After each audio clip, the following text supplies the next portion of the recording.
Urgent. Financial ruin imminent. A modest request from a soon-to-be pavement dweller. I hope this message finds you well, warm, and with a roof over your head, because let me tell you, that last part is becoming increasingly theoretical for me. I am writing to you not as a friend, but as a financially devastated husk of a person who once had dreams, dignity, and, most importantly, a mattress that wasn't made of damp cardboard. Let me refresh your memory. A while ago, I lent you some money. You said something about needing it urgently. I don't remember the reason, but I'm sure it was a noble cause, I thought at the time. Who was I to stand between a person and their acoustic feelings? You said, "I'll pay you back soon, I promise." Soon doesn't seem to have materialized. Since then, I have been lying awake at night wondering where my next overpriced oat milk latte is going to come from. Do you have any idea what it's like to downgrade to regular cow milk in this economy? I am lactose intolerant. I took actual damage. Let's not beat around the bush. I am spiraling. My bank account is so overdrawn, the app just opens with a photo of a judge shaking his head at me. My credit score is now a negative number. I didn't even know that was possible. At this rate, the only thing I'll be approved for is a punch to the face and a monthly subscription to Despair Quarterly. The other day I tried to buy a banana and the checkout machine just laughed. Not figuratively. It beeped and then emitted what I can only describe as a snort of derision. I've been marked by the machines. Skynet has begun, and it's personally offended by my financial choices.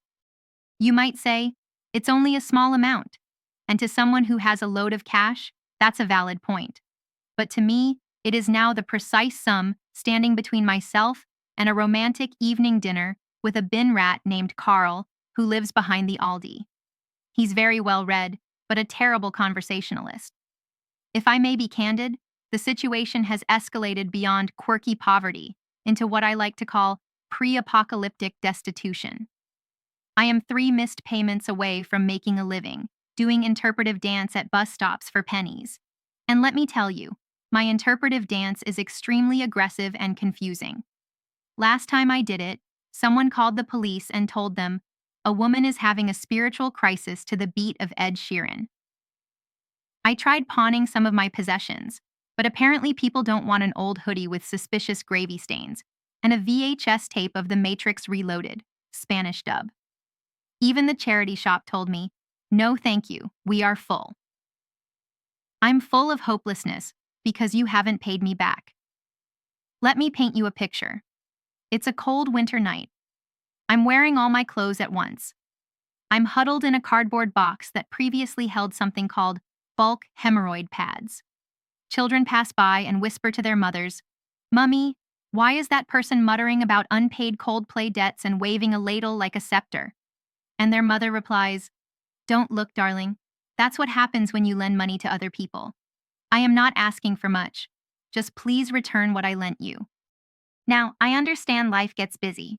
Maybe you meant to pay me back, but you got distracted by your many adventures, your recent trip, your new vintage vinyl collection, your ongoing campaign to visit every pub in the UK that serves artisanal Scotch eggs. I applaud your ambition. I just wonder if, perhaps, one less Scotch egg might have freed up the funds to save me from the abyss. In the interest of transparency, I've begun drafting my will.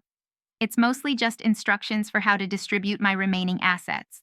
1 half-eaten Twix, an expired bus pass, and a bottle cap I've grown emotionally attached to. Under cause of death, I've written, "You and the great Coldplay betrayal." So I implore you, friend to friend, human to human, potential squatter to mildly irresponsible debtor, pay me back. I am teetering on the edge of financial ruin, and my landlord is teetering on the edge of a restraining order due to my increasingly desperate interpretive rent apologies. If you act now, I promise to never bring it up again. Not write a ballad about your betrayal and perform it outside your house wearing a cloak. Refrain from legally changing my name to a friend's debt shadow. But if I don't see that money soon, I will be forced to take drastic measures. I've already written a 1-person play entitled The Friend Who Trusted Too Much, A Journey into Brokehood, and you, dear friend, are the main character. Let me know if you'd prefer PayPal, bank transfer, or if I should just stand outside your house with a QR code taped to my forehead. That's it for this message. My warmest regards. I'm off now to search on Google for how to build a tent from pizza boxes.